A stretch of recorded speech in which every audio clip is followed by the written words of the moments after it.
Hello everyone. आज की video में हम पढ़ने वाले हैं सेट थ्योरी चैप्टर। सबसे पहले हम शुरू करते हैं कि सेट क्या होता है। A set is a collection of well defined objects. Set जो है वो कलेक्शन होता है वेल डिफाइंड ऑब्जेक्ट्स का। यहाँ पे वेल डिफाइंड ऑब्जेक्ट से मतलब क्या है? वेल डिफाइंड ऑब्जेक्ट्स मतलब कोई भी लिविंग या नॉन लिविंग थिंग्स जिन्हें अच्छे से डिफाइन किया जा सकता है, उनका जब ग्रुप बनाया जाता है तो वही सेट कहलाता है। समझ में आया? यानी कि सेट जो होता है वो ग्रुप होता है किसी भी ऑब्जेक्ट्स का जिनको अच्छे से डिफाइन किया जा सकता है। एग्जाम्पल के लिए यहाँ मैंने लिखा है set A is equal to red blue pink. यहाँ पे रेड ब्लू पिंक क्या है? ये सारे कलर्स हैं, यानी कि मैंने यहाँ पे कलर्स का एक सेट बनाया है। सेट बी में मैंने लिखा है एप्पल मैंगो बनाना। यहाँ पे यानी कि मैंने फ्रूट्स का सेट बनाया है, यानी ग्रुप बनाया है। सेट सी में मैंने लिखा है AEIOU, यानी कि ये वॉवेल का सेट बनाया है मैंने। सेट डी में मैंने लिखा है 1 2 3 4 5। ये क्या है? नेचुरल नंबर्स का सेट है।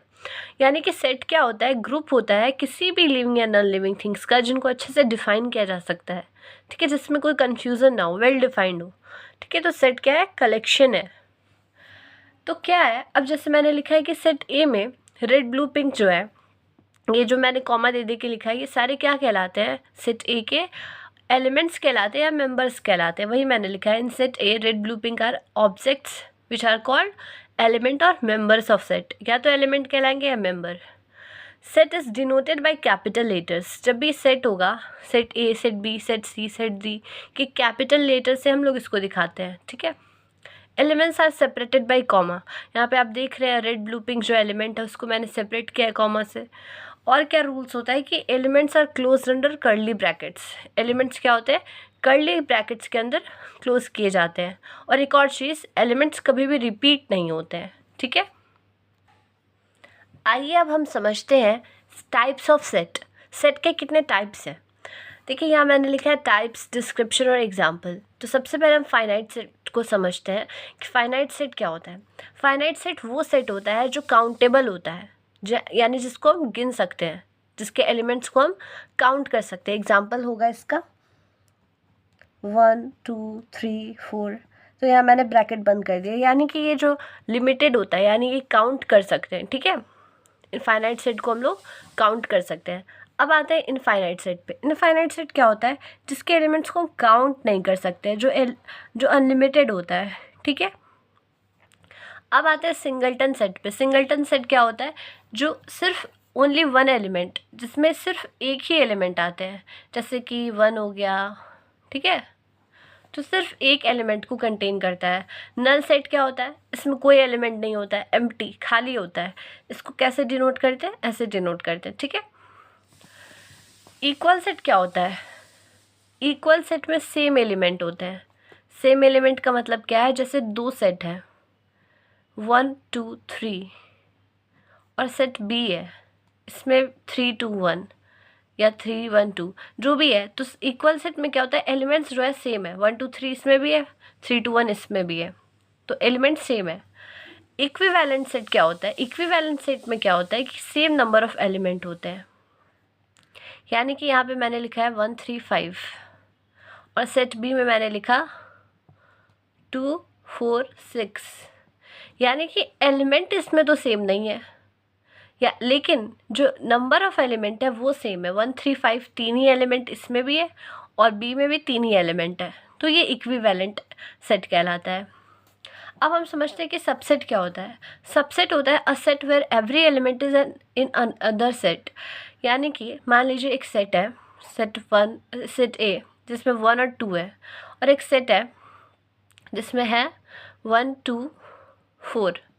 ठीक है, तो जो सेट ए है ना वो सेट बी का सबसेट कहलाएगा। क्यों कहलाएगा? क्योंकि सेट बी के जो एलिमेंट्स हैं 1 और 2 इसमें मौजूद है, तो ये सबसेट है।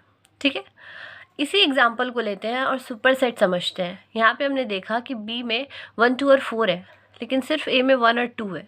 तो इस सिचुएशन में बी क्या हो जाएगा? सबसेट हो जाएगा ए का, क्योंकि इसमें ज़्यादा एलिमेंट्स हैं ए से, ए में वो एलिमेंट प्रेजेंट नहीं है।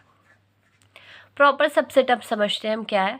A subset that is not equal to original set.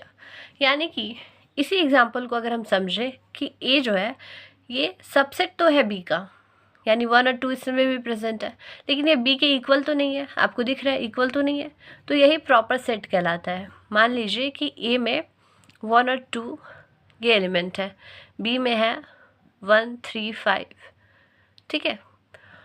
तो ए बी के जो एलिमेंट है वो ए में मौजूद तो है, यानी ए जो है वो सबसेट तो है बी का, लेकिन ए इक्वल नहीं है बी के, इक्वल तो नहीं है ना, तो ये हो जाता है आपका प्रॉपर सेट, यानी ए बी का प्रॉपर सेट है, क्योंकि इक्वल नहीं है लेकिन सबसेट है, ठीक है। अब देखते हैं यूनिवर्सल सेट क्या है। देखिए एग्जाम्पल के लिए मान लीजिए कोई सेट है यू जिसमें 1 2 3 4 5 है, और कोई सेट है ए जिसमें 2 और 4 है, बी में 1 और 3 है। तो आप देख रहे होंगे जो यू है इसमें ज़्यादा एलिमेंट्स हैं, और ए और बी जो है इनके सबसेट आपको दिख रहे हैं ना, क्योंकि ए में भी 2 है और यू में भी 2 है, बी में 3 और यू में भी 3 है, यानी कि ए सबसेट है ना बी का। जो एलिमेंट्स ए में प्रेजेंट है वो यू में भी प्रेजेंट है, लेकिन यू में ज़्यादा एलिमेंट्स है, और जो एलिमेंट्स बी में है वो यू में भी प्रेजेंट है, यानी ए सबसेट है बी का, और सॉरी ए सबसेट है यू का और बी भी सबसेट है यू का। तो अगर यू ए बी 3 सेट है ना, और ए भी सबसेट है यू का, बी भी सबसेट है यू का, क्योंकि इन दोनों के एलिमेंट्स यू में प्रेजेंट हैं, तो यू जो है ये यूनिवर्सल सेट कहलाता है। इसको डिनोट करते हैं यू से, ठीक है। अब आते हैं पावर सेट पे। What is power set? Power set जो होता है ना वो किसी भी सेट का सारे सबसेट को दिखा देता है, the set of all subset of a given set. यानी कि मान लीजिए एक गिवन सेट है, सेट ए है, ठीक है, जिसमें एलिमेंट्स हैं आपके 1 और 2। अब आपको इसके सबसेट निकालने हैं, तो यही पावर सेट कहता है कि इसके कितने सबसेट होंगे। इसका फॉर्मूला है पावर सेट को इसको इस तरह डिनोट करते हैं पी ए, या फिर इसको ऐसे भी डिनोट कर सकते हैं 2 का पावर ए, ठीक है। तो यहाँ पे 2 का पावर ए का मतलब क्या है कि 2 और जितने एलिमेंट्स हैं उसको लिख देंगे, तो ए की जगह क्या लिखेंगे, जितने एलिमेंट्स हैं। तो 2 एलिमेंट्स हैं ना, तो हम लोग 2 का पावर 2 लिख सकते हैं। तो जब इसको ये करेंगे तो कितना आएगा, 4 आएगा, ठीक है। यानी कि इसके 4 सबसेट हैं, इस सेट ए के 4 सबसेट हैं, इंक्लूडिंग नल सेट को भी निकालते हैं हम लोग, ठीक है। तो हम लोग कैसे लिखेंगे, P A is equal to null, और एक इसका क्या है, सेट ए मतलब 1 हो जाएगा एक एलिमेंट इसका सबसेट, 2 हो जाएगा, एक हो जाएगा 1 और 2। समझ में आया? यानी कि पावर सेट क्या कहता है कि किसी भी सेट के जितने सबसेट हैं उनको निकालना सिखाता है। ओके, आई होप आपको ये समझ आया होगा। आइए अब हम समझते हैं सेट ऑपरेशंस। जो मेनली सेट के क्या क्या ऑपरेशंस हैं, यानी कि यूनियन है, इंटरसेक्शंस है, डिफरेंस है, कॉम्प्लीमेंट ऑफ सेट है। चलिए देखते हैं। यूनियन ऑफ सेट सबसे पहले समझते हैं। यूनियन ऑफ सेट का मतलब क्या है कि अगर 2 सेट हैं, उन दोनों सेट के जो एलिमेंट्स हैं उनको मिला के लिखना, जहाँ पे एलिमेंट्स रिपीट ना हो। इसको किससे डिनोट करते हैं, यू से डिनोट करते हैं। आइए आपको एग्जाम्पल से समझाती हूँ। देखिए मान लीजिए एक सेट है ए, 1 2 4 है, ठीक है। सेट बी है जिसमें एलिमेंट्स हैं आपके 2 6 9, ओके। तो अब हम जब लिखेंगे ए यूनियन बी, ठीक है, तो हम कैसे लिखेंगे, इन दोनों के एलिमेंट्स को मिला के लिखेंगे। तो 1 2 देखिए दोनों में है, तो दोनों 2 बार नहीं लिखेंगे, रिपीट नहीं होता, एक ही बार रहेगा। फिर क्या लिखेंगे, 4 6 9, यानी कि इन दोनों के एलिमेंट्स को हमने एक ही में कंसाइन कर दिया, एक ही में मिला दिया, कंबाइन कर दिया, ठीक है। जहाँ पे एलिमेंट्स हमारे क्या हो रहे हैं, रिपीट नहीं हो रहे हैं। चलिए आगे समझते हैं इंटरसेक्शन ऑफ सेट। इंटरसेक्शन का मतलब सिंपल ये है कि कॉमन एलिमेंट्स को लिख देना है दोनों सेट्स में से। इसको ऐसे डिनोट करते हैं, उल्टा यू जैसा, ठीक है। देखिए एग्जाम्पल के लिए समझिए, मान लीजिए यही वाला एग्जाम्पल लेते हैं, 1 2 4 है, बी में क्या है 2 6 9 है। अब ए इंटरसेक्शन बी का मतलब क्या है, ए में और बी में जो कॉमन है उसको लिखना है। तो ए और बी में कॉमन क्या है, कौन ऐसा एलिमेंट है जो दोनों में है, दिख रहे हैं आप, 2 है ना दोनों में, तो बस 2 हो जाएगा सिंपली, ठीक है। अगर कोई एलिमेंट कॉमन नहीं होता तो हम लोग क्या करते हैं, नल का साइन दे देते हैं, ओके। अब हम समझेंगे difference of set. Difference of set का मतलब क्या है, include elements that are present in A but not in B, इसको डिनोट करते हैं बाई ए माइनस बी। इसका मतलब ये है, चलिए एग्जाम्पल से समझाती हूँ। एग्जाम्पल, सबसे पहले ए में मैंने लिया, सेट ए में 1 2 3 4, ओके। और एक सेट बी में मैंने ले लिया 2 5 9, ठीक है।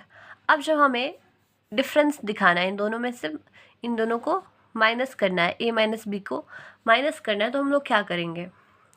सब इसमें क्या होता है कि डिफरेंस में क्या करना होता है कि ए में जो सेट है ना, ए में जो एलिमेंट है ना उसको लिखना है, ये नहीं कि जो बी में है। ए माइनस बी का मतलब ये है कि ऐसे एलिमेंट्स जो ए में है उसको लिखना है, ना कि जो बी में है। तो यानी कि हम लोग ऐसे लिखेंगे 1 2 3 4 माइनस 2 5 9। तो हम लोग वो एलिमेंट लिखेंगे जो बी में तो है, उसको नहीं लिखना है। 2 और 2 इसमें भी है ना, हम लोग वो एलिमेंट लिखेंगे जो सिर्फ ए में है, 1 3 4। आई होप आपको ये समझ आया होगा। अब समझते हैं कि कॉम्प्लीमेंट ऑफ सेट क्या है। देखिए, मान लीजिए कि यूनिवर्सल सेट है और एक सेट ए है जो इसका यूनिवर्सल सेट का सबसेट है। तो कॉम्प्लीमेंट्री जब निकालना होगा सेट ए का, इसका मतलब क्या है कि ऐसे सेट मेंबर्स जो प्रेजेंट तो है यूनिवर्सल में बट नॉट इन सेट ए, इसको डिनोट किया जाता है कॉम्प्लीमेंट ऑफ सेट ए को ऐसे, ए का ऐसे साइन दिया जाता है कॉम्प्लीमेंट्री का, is equal to universal set minus A. आइए अब इसको एग्जाम्पल से आपको समझाती हूँ। मान लीजिए एक यूनिवर्सल सेट है 1 2 3 4 5 6 7, ठीक है। और एक सेट सबसेट है ए जो यूनिवर्सल सेट का सबसेट है। अगर हमें फाइंड करना है ना, फाइंड करना है कॉम्प्लीमेंट ऑफ सेट ए, तो कैसे निकलेगा? अभी मैंने आपको फॉर्मूला बताया है कि कॉम्प्लीमेंट ऑफ सेट ए का फॉर्मूला मैंने क्या बताया है, यूनिवर्सल सेट माइनस ए, ठीक है, सेट ए।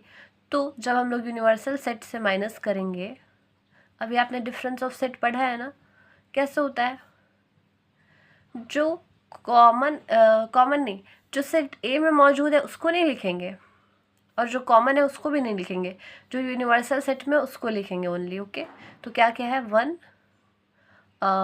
3 तो इसमें भी है, 2 इसमें भी है, उसको नहीं लिखेंगे, 4 भी है, सॉरी, 1 5 6 7, ठीक है। यानी कि जो सिर्फ यूनिवर्सल सेट में हो, सेट ए में है, उसको नहीं लिखना है, ओके। तो ये आपका हो गया complement of set A. I hope आपको ये समझ आया होगा। अब समझते हैं कि कार्टेशियन प्रोडक्ट क्या होता है किसी भी दो सेट्स का। मान लीजिए कोई दो नन एम्प्टी सेट है, मतलब खाली नहीं है, तो उसका कार्टेशियन प्रोडक्ट एग्जाम्पल से मैं आपको समझाती हूँ। सेट ए है जिसमें एलिमेंट्स है 1 3 और 5, ठीक है। और सेट बी है जिसके एलिमेंट्स हैं 2 और 3। तो कार्टेशियन प्रोडक्ट का मतलब है ए इंटू बी। प्रोडक्ट मतलब क्या है, मल्टीप्लाई करना है। तो हम लोग इसको कैसे लिखेंगे, 1 3 5 इंटू 2 3, ये एलिमेंट है। तो इसको कैसे सॉल्व करेंगे समझिए। ये जो 1 है सेट ए का, इसको सेट बी के 2 और 3 दोनों से हमें मल्टीप्लाई करना है। जब 1 को 2 से मल्टीप्लाई करेंगे तो क्या आ जाएगा, 1 2, ठीक है। और अभी 1 बाकी है, 1 को 3 से करेंगे, 1 3 आ गया, ओके। फिर क्या होगा, अब 3 से करेंगे, 1 खत्म हो गया ना, 1 को दोनों से कर दिए। अब 3 से मल्टीप्लाई करेंगे 2 को, 3 2 हो जाएगा। ऐसे करना है, लिखना है, मल्टीप्लाई नहीं करना है। और 3 को 3 से करेंगे, 3 3 हो गया। अब क्या बचा हमारे पास, ये दोनों तो हो गया 5। अब 5 को करेंगे 2 से, 5 2, और 5 को करेंगे 3 से, 5 3।